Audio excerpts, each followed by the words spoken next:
अस्सलाम वालेकुम दोस्तों, आज सिद्ध नबी सल्लल्लाहु अलैहि वसल्लम पर यह हमारी पहली नशिस्त है।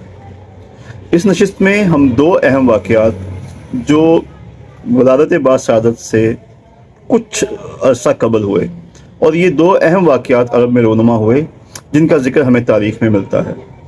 तो आइए ज़रा इनको एक नज़र देखते हैं कि ये क्या वाक़यात थे। जो पहला वाक़या जिसका हम जिक्र यहाँ करने जा रहे हैं, ये वाक़या आप सल्लल्लाहु अलैहि वसल्लम के दादा हज़रत अब्दुल मुत्तलिब के ख्वाब से मुताल्लिक़ है। आपके दादा हज़रत अब्दुल मुत्तलिब को ख्वाब में ज़मज़म का कुआं दोबारा खोदने का हुक्म हुआ और ख्वाब में ही उस कुएं के मुकाम की निशानदही की गई। अगली सुबह जब बेदार हुए हज़रत अब्दुल मुत्तलिब, तो उन्होंने उस मुकाम पर जो उन्हें ख्वाब में दिखलाया गया था उसकी खुदाई शुरू की, और फिर वहाँ उनको कुछ सोने की तलवारें और कुछ दूसरे सोने के ज़ेवरात मिले, जिन्हें उन्होंने बाद में ढाल कर काबे का दरवाज़ा भी तामीर किया।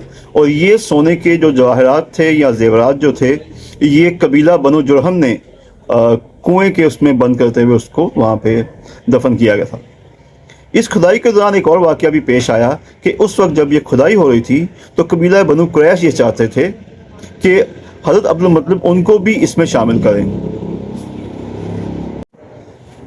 मगर हज़रत अब्दुल मुत्तलिब जो थे उन्होंने सख्ती से कुरैश को मना किया कि वो इस काम के लिए मुख्तस की गए हैं, लिहाजा वही इस कार खैर को सरअंजाम देंगे। इस सिलसिले में कुरैश के लोग बाज ना आए और कबीला बनु साद की एक कहना औरत के पास जाना तय हुआ।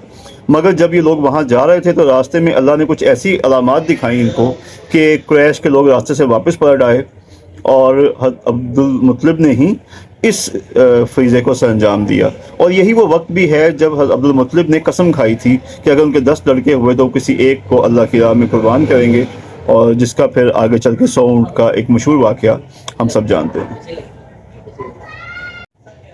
दूसरा अहम वाक़या सूरह फील में जिसका हमें जिक्र मिलता है, वो भी नबी पाक सल्लल्लाहु अलैहि वसल्लम की पैदाइश से कुछ अर्सा कबल का है। उसमें अब्रहा जो यमन का बादशाह था, गवर्नर जनरल था, उसने ये देखा कि अहले अरब जो हैं ये खाना काबा का तवाफ़ करते हैं, तो उसने सना में, यमन का एक शहर सना है, उसमें एक बहुत बड़ा कलीसा तामीर किया ताकि अहले अरब जो हैं खाना काबा की बजाय उस कलीसा में आके इबादत करें। जब अहले अरब में ने ये चीज़ देखी तो किसी एक शख्स ने वहाँ जाके उस कलीसा में कुछ गंदगी फैला दी, जिस पर अब्रहा जो गवर्नर जनरल भी था यमन का, उसको सख्त वो बरहम हुआ और उसने एक पूरा लश्कर जिसमें हाथी भी शामिल थे वो लेके मक्का पर हमले का इरादा किया और वो मक्का की तरफ चल निकला। अब्रहा अपना लश्कर लेकर मुगम्मस के मुकाम पर पहुंचा। अब इस लश्कर में हाथी भी शामिल हैं जो कि काफ़ी ज़्यादा तादाद में थे। जब हाथी यहाँ पहुँचे तो दोबारा से इनको तरतीब दिया गया और यहाँ से ये मिना या मुज़ल्फ़ा के दरमियान जो जगह है वहाँ पहुँचे, और वहाँ पहुँचकर हाथी बैठ गए और इन्होंने अपना रुख मक्का से फेर लिया।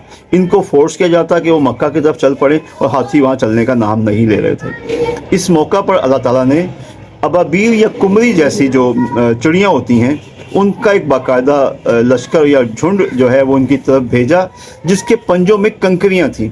हर एक परिंदे के पंजों में 3-3 कंकरियाँ कहा जाता है कि वो मौजूद थीं, और वो कंकरी जिस जानवर पे या जिस पर गिरती वो आज़ाद कट जाता। उस वक्त जब ये कंकरियाँ गिरी तो हाथी बिदक गए और वो अपने ही लश्कर को उन्होंने रौंद डाला। अब्रहा ने जब अपने लश्कर की ये हालत देखी तो वो अपने लश्कर से भागकर यमन की तरफ रवाना हुआ, तो अल्लाह ने उस पर एक बीमारी नाजिल की जिसमें उसकी उंगलियों, उसके जिस्म को झड़ना शुरू हुआ, और वो जब यमन तक पहुंचा तो उसका सीना फट गया और दिल बाहर निकल आया और वो मर गया।